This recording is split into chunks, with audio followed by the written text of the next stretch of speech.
की महत्वता। जब ये राखी जो बनती है ना, ये रक्षा सूत्र जो तुमने बांधा है, ये मोली जो बांधते हैं, कलेवा जो बांधते हैं, ये रक्षा सूत्र बहुत दिन तक जब बंधा रहता है, बंधा रहता है, बंधा रहता है, पूरा समय 8 महीने, 9 महीने, 6 महीने, 4 महीने, 3 महीने, जितना भी आप लोग बांध कर रखते हैं, जितना भी 8 दिन, 15 दिन, 20 दिन, जब तक आप बांध कर रखते हैं, उसके बाद में इसको खोलने के बाद कहाँ डाला जाता है?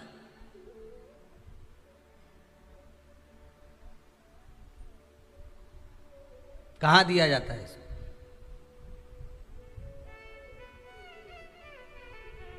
वो रक्षा सूत्र को कहाँ डाला जाता है? तो कहते हैं जिस स्थान पर गाय को बांधा जाता है, जिस स्थान पर गाय को बांधा जाता है, उस स्थान पर इस रक्षा सूत्र को ले जाकर एक और किसी भी खूंटे से गाय के, या गाय का जो ग्वाड़ा होता है, गाय जहाँ बंधती है उस स्थान पर कोई कील लगी हो, कोई खूंटा लगा हो, उससे इस रक्षा सूत्र को खोलकर बाद में बांध दिया जाता, वहां रख दिया जाता। क्यों, किस लिए रखते हैं, क्यों जोड़ा गया इसको? हिंदू धर्म में रक्षा सूत्र को गाय से क्यों जोड़ा गया? उसका कारण केवल इतना है कि गौ माता, जब तक आपने रक्षा सूत्र बांधा, इसके बाद रक्षा सूत्र आपने अगर गौ माता के उस ग्वाड़े में कहीं ले जाकर बांध दिया है, दे दिया है, रख दिया है, 33 कोटि देवता गौ माता के भीतर विराजमान होते हैं, 33 कोटि देवता गौ माता के भीतर रहते हैं। और केवल ये जो ये गाय जहां बंधती है, गौशाला जो होती है ना, गाय जहां बनती है, जहां पर गौ माता निवास करती है, हम तो कहते हैं लोग वृंदावन किससे मिलने जाते हैं? जम के बोलिए जरा, भगवान कृष्ण से, ठीक है? और भगवान कृष्ण किसको चराने जाते हैं? गौ माता।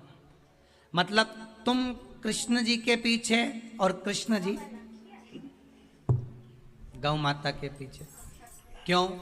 तो उसका सीधा सीधा प्रसंग है कि गाय के ग्वाड़े में, गाय के उस आंगन में, गौशाला आदि में जहां गाय बनती है, उस जगह पर अगर आपने रक्षा सूत्र बाद में बांधने के बाद 8-15 दिन, महीने बाद, 2 महीने, 4 महीने, 6 महीने, 8 महीने के बाद में आपने वहां बांध दिया, रख दिया, तो जिसके हाथ में बंधा होता है उसकी रक्षा स्वयं गौ माता में विराजमान 33 कोटि देवता करते हैं। उसकी रक्षा का सूत्र फिर वो संभालते, फिर वो आपके नहीं, फिर वो संभालते। कोई बड़ा काल आ रहा है, कोई बड़ा एक्सीडेंट होने वाला है, कोई ग्रह बेकार हो गया, उसको फिर संभालेगा कौन? वही गौ माता। गाय, बेटी और संत, ब्राह्मण, साधु, सन्यासी, तपस्वी, साधक, उपासक, ये संभाल लेते हैं मूलता। और कितनी सुंदर बात है, नारियल जो बहन भाई को देती है, श्रीफल हाथ भरा हुआ रखती है, भाई को बहन जब श्रीफल देती है तो भाई वही श्रीफल अपनी बहन को कुछ दक्षिणा अर्थात कुछ रुपया रखकर, कुछ भेंट रखकर, कुछ स्वरूप रखकर, जब बहन इतनी दूर से आई, वही श्रीफल भाई फिर बहन को दे देता है, ये ले, तू ले जा, तू रख ले। पर बहन उस श्रीफल को लेकर नहीं जाती है। बहन क्या कहती है? नहीं नहीं, तुझे रखना पड़ेगा, तू रख। तो 2 चीज में से जब श्रीफल भाई भेंट रख कर देता है अपनी बहन को, तो बहन श्रीफल वहीं भाई के घर छोड़ देती है, भेंट का कुछ भाग लेकर चल देती है। ये बहन का प्रभाव। रक्षा सूत्र को लोगों ने बिगाड़ दिया आज के जमाने में, तो रक्षाबंधन का भी महत्व लोग नहीं जानते कि कैसे रक्षा सूत्र बनना चाहिए, कैसे रक्षाबंधन होना चाहिए, उसका भी विशेष महत्व होता है भाई, उसकी भी मूलता होती है। और एक बात कहूंगा आज रक्षाबंधन पर, आपको अच्छी लगे तो आप स्वीकार करना, ना लगे तो आप छोड़ देना। वैसे भी सीवर वाला महाराज ताड़ी ताड़ी बोले ही बोले है, उसमें क्या दिक्कत? तो बोलने में तो कोई पीछे हटूंगा नहीं। एक निवेदन आप सबसे करूंगा, आपको अच्छा लगे अपने जीवन में उतारिएगा, ना लगे कोई बात नहीं, छोड़ दीजिएगा, पर उतारना जरूर।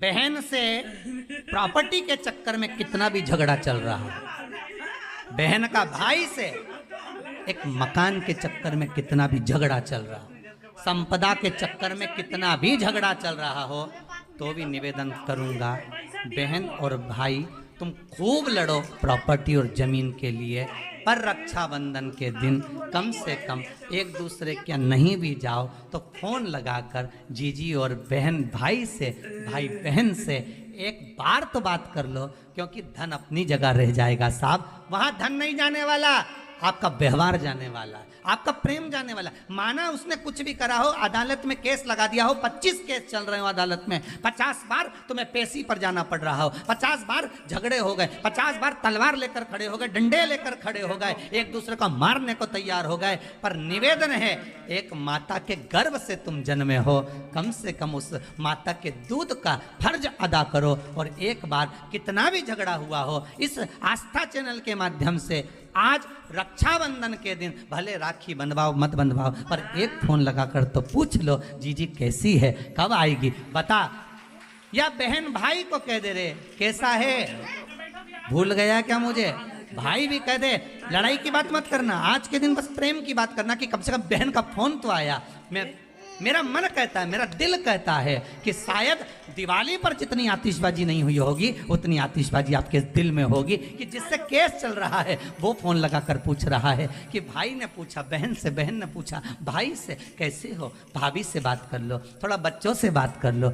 माना अदालत में देखा जाएगा, लड़ाई झगड़े सब होंगे, सब कुछ होगा, कौरव और पांडवों की कथा तो देखो रे कितनी सुंदर है।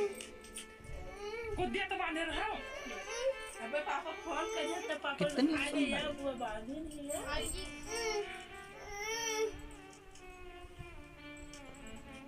पांडवों की बहन सुभद्रा राखी बांधने कौरवों को जाती है, कौरवों की बहन राखी बांधने के लिए पांडवों को जाती है। जरा विचार करिए,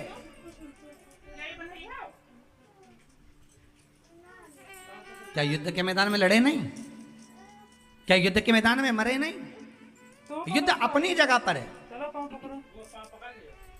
लड़ाई। हम तो आप सबसे कहेंगे, जितने लोग इस आस्था चैनल के माध्यम से कथा सुन रहे हैं, जितने फेसबुक यूट्यूब के माध्यम से सुन रहे हो, आप यमुना जी के नजदीक में हो तो यमुना में यमदुतिया का स्नान करिए, और आप अगर ताप्ती मैया के नजदीक में हो तो एक बार कार्तिक महीने में जाकर ताप्ती का स्नान करिए। ये जीवन का सुख प्रदान करने वाला, ये जीवन का आनंद देने वाला,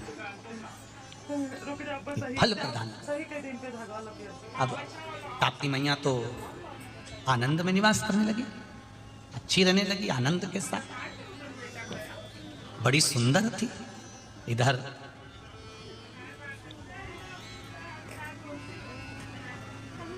ताप्ती मैया भगवान शिव की आराधना कर कर फूल और पत्तियां लेने के लिए वन में घुमा करती।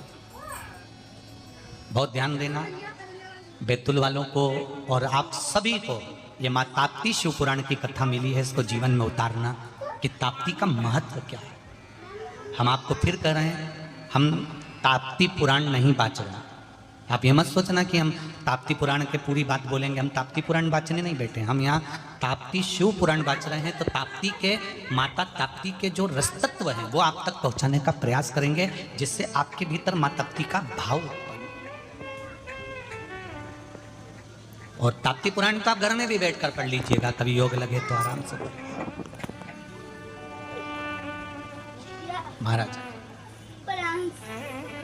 ब्रह्मा जी के पुत्र आंत्री, आंत्री जी के पुत्र चंद्रमा, चंद्रमा के पुत्र बुध, बुध के पुत्र पुरुरुवा, पुरुरुवा के पुत्र आयु, आयु के पुत्र नहुष,